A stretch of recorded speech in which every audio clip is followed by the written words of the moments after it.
Hoy vamos a ver el estudio del trabajo. Entonces, el estudio del trabajo se refiere a cómo se subdivide el trabajo en todas sus partes. En este sentido, tenemos el siguiente esquema, en donde tenemos varias actividades. Entonces, veámoslo así, tenemos procesos, operaciones, elementos, movimientos y micromovimientos. Entonces, se leería así: un grupo de micromovimientos equivale a un movimiento. Un movimiento equivale a un grupo de movimientos equivale a un elemento. Un grupo de elementos equivale a una operación y un grupo de operaciones equivale a un proceso. Y entonces cada una de estas facetas o aspectos tiene sus propias herramientas. Empecemos con micromovimientos. La principal herramienta utilizada en micromovimientos se llama Terli. Aquí no me ocupo una G. Y si lo leen de atrás hacia adelante diría Gilbert. Voy a ponerlo aquí nuevamente para que lo vean. Terli. Entonces si lo leen para allá, entonces diría Gilbert. Y esto es debido a que los esposos Gilbert fueron los que, al estudiar, analizar el estudio del trabajo, establecieron la herramienta de micromovimientos.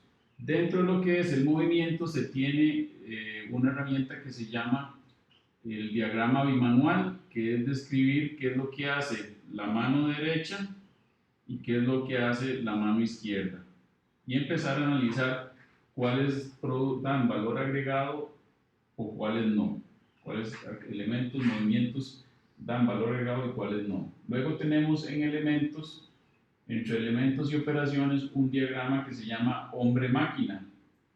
Hombre-máquina. Diagrama hombre-máquina, que es determinar un operario cuántas máquinas puede hacer funcionar. Y nosotros en esta clase vamos a determinar a través de dos herramientas, diagrama de recorrido y cursograma analítico, cómo analizar la operación y el proceso. Básicamente, eso es cómo se realizan los distintos tipos de actividades que se tienen. Entonces, vamos a ver seguidamente, hacer un desglose de cómo es el estudio del trabajo, cuál es la diagramación del estudio del trabajo para la fácil comprensión. El estudio del trabajo se divide en dos aspectos.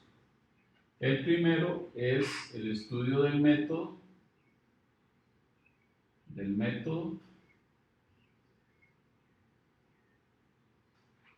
y el estudio del tiempo.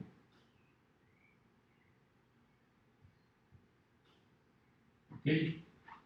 Dentro del estudio del tiempo, yo tengo tres aspectos, tres maneras de medirlo. Lo que se conoce como el tiempo estándar,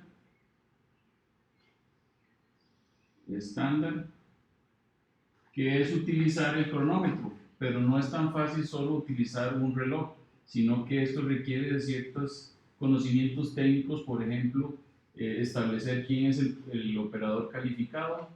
El operador calificado sería aquella persona que no lo hace ni muy rápido ni muy lento.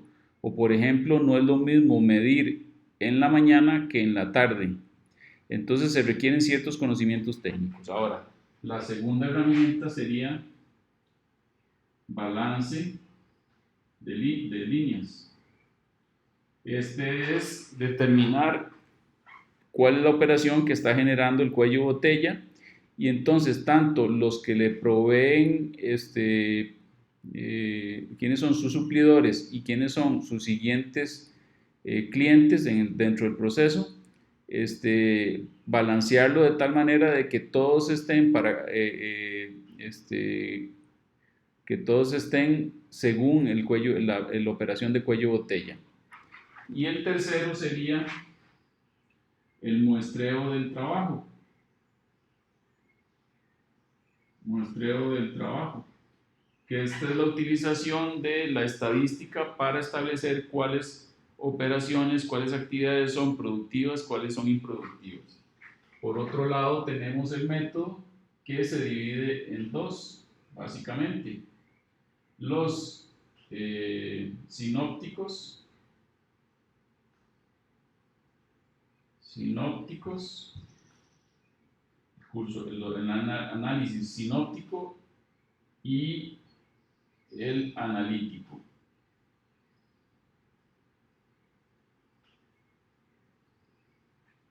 El sinóptico tiene dos símbolos, maneja dos símbolos, y el analítico utiliza 5 símbolos. ¿Ok? Y entonces nosotros el que vamos a utilizar es el analítico. De aquí salen las dos herramientas que vamos a ver, que uno se llama cursograma analítico y el otro se llama diagrama de recorrido. Regresando a la presentación,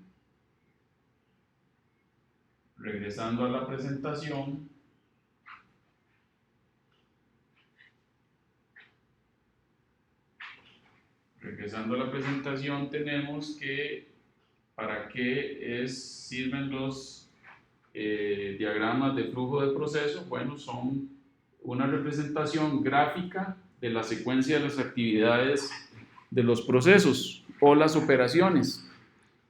Esto me permite a mí simplificar la comprensión de cómo es ese proceso, es visual, y también me permite observar dónde están los puntos débiles o los problemas que tiene el proceso.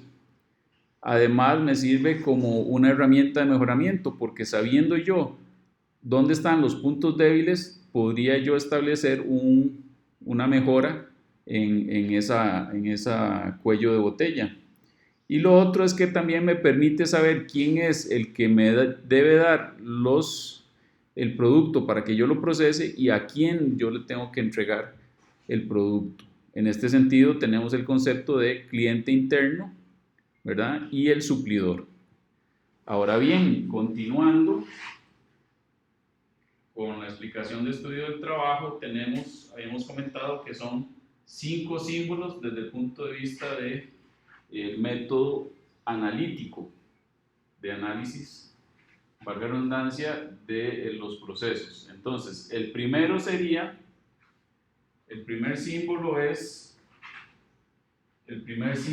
la operación. Este es el único de todos los símbolos que agrega valor al producto.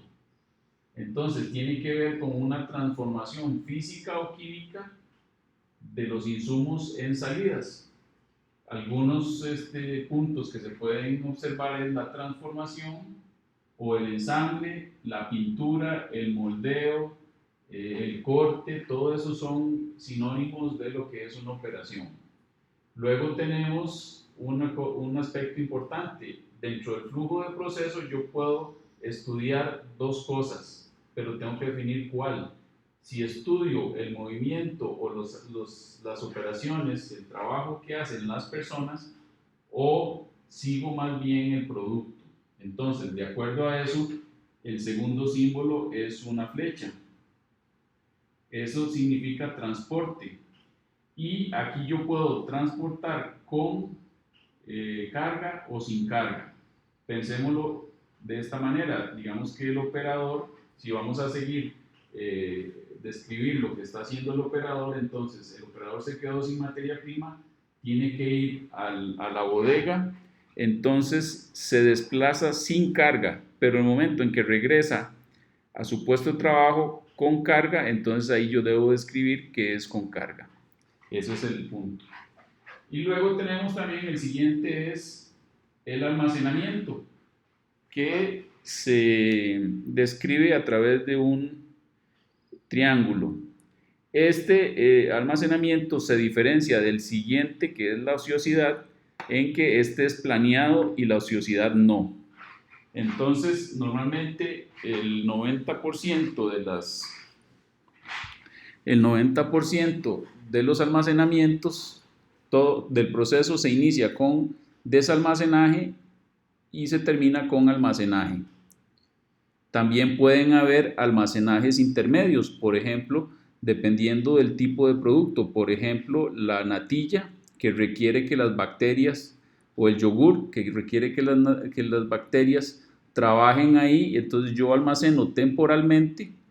O el vino, por ejemplo, es otro producto que requiere añejamiento, requiere un proceso químico ahí que no lo percibimos fácilmente, pero que necesita estar ahí almacenado.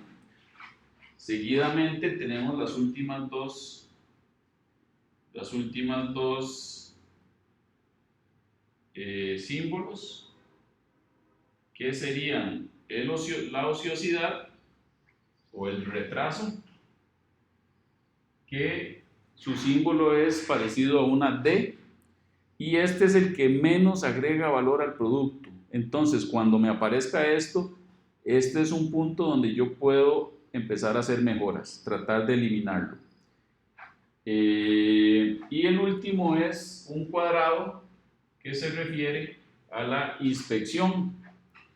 Esta inspección tiene que ver con inspecciones de calidad o de establecer la cantidad del producto que estoy haciendo. Puede ser, algunos sinónimos son chequear, verificar, contar, etc. Estos son los 5 símbolos que se van a utilizar tanto para el cursograma analítico como para el diagrama de recorrido. Ahora bien, les voy a presentar acá las características de cómo es un diagrama de recorrido, que básicamente el diagrama de recorrido se utiliza haciendo un croquis, o lo que es lo mismo, una distribución en planta del área, ¿verdad? De la planta o del área que voy a analizar.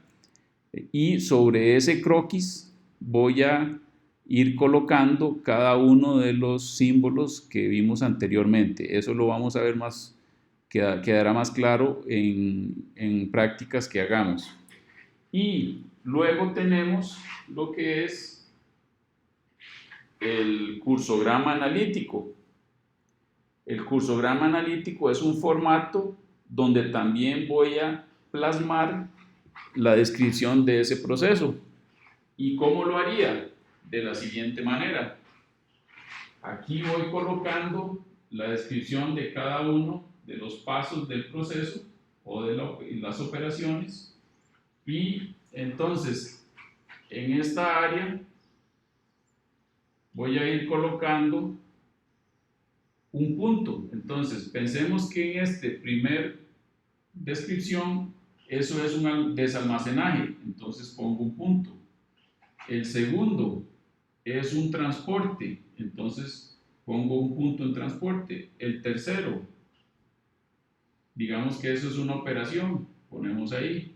Digamos que el cuarto se inspecciona, y entonces, y así sucesivamente, voy describiendo todo el proceso y después voy a unirlo, esos puntos los uno con una línea. ¿Ven? Y así sucesivamente al resto de las descripciones. Características importantes acá es que aquí también puedo poner números, por ejemplo la cantidad de producto, o la distancia, o el tiempo. Luego tengo acá un resumen, una tabla pequeña resumen de cuento el número de símbolos. Entonces digamos que en operaciones fueron 8 que tuve en total en todo el proceso, entonces aquí pongo un 8. Digamos que tuve 6 transportes, una espera, una inspección y digamos que tuve 2 almacenamientos. Posteriormente, vean que aquí lo estoy poniendo acá porque lo que estoy describiendo en este caso, marco si estoy describiendo el proceso de la situación actual o es una propuesta. En este caso yo aquí le pongo la situación actual, que es esta misma que estoy señalando en este momento. Y la otra manera es, como les decía, yo puedo describir el proceso que sigue el trabajador o el material. Entonces digamos que yo estoy siguiendo en describiendo el material. ¿Cuál es el camino, el proceso que está siguiendo el material? Y esto sería el cursograma analítico. Con esto finalizamos la clase de hoy y